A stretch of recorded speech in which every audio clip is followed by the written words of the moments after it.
మరి ఇప్పటి ప్రభుత్వం, కూటమి ప్రభుత్వం ఏదైతే ఉందో మరి మీరందరూ ఏం చేస్తూ ఉన్నారు? ఇప్పుడు నేర చరిత్ర ఎలా ఉంది? మహిళల మీద, పిల్లల మీద ఏంటి దాడులు ఏ రకంగా జరుగుతున్నా, ఎన్ని కేసులు నడుస్తూ ఉన్నాయి, ఎన్ని ఇబ్బందులకు గురవుతూ ఉన్నారు?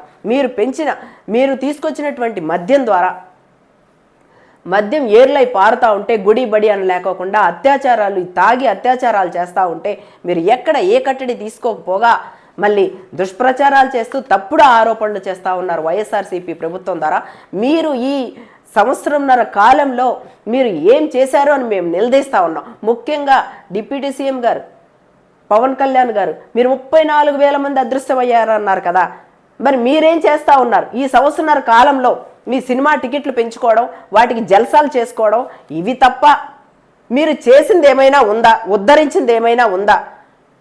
మెడికల్ కాలేజీ జగన్మోహన్ రెడ్డి గారు తీసుకొస్తే వాటిని ప్రైవేటీకరణ చేసి మా జేబులు ఎలా నింపుకోవాలి, సంపద సృష్టించి మా జేబులు నింపుకోవాలని చూస్తున్నారే తప్ప ప్రజలకు న్యాయం చేయాలని కానీ, ప్రజలు చదువుకోవాలి, వైద్యం ఉచితంగా రావాలి అని జగన్మోహన్ రెడ్డి గారు ఆలోచిస్తే మీరేమో ప్రజలకి న్యాయాన్ని దూరం చేసి, వైద్యాన్ని దూరం చేసి, చదువును దూరం చేసి, ప్రజలకి ఏ ఒక్కటి అందుకోకుండా ప్రజల్ని నానా రకాల ఇబ్బందులకు గురి చేస్తూ ఉంది మీ ప్రభుత్వం.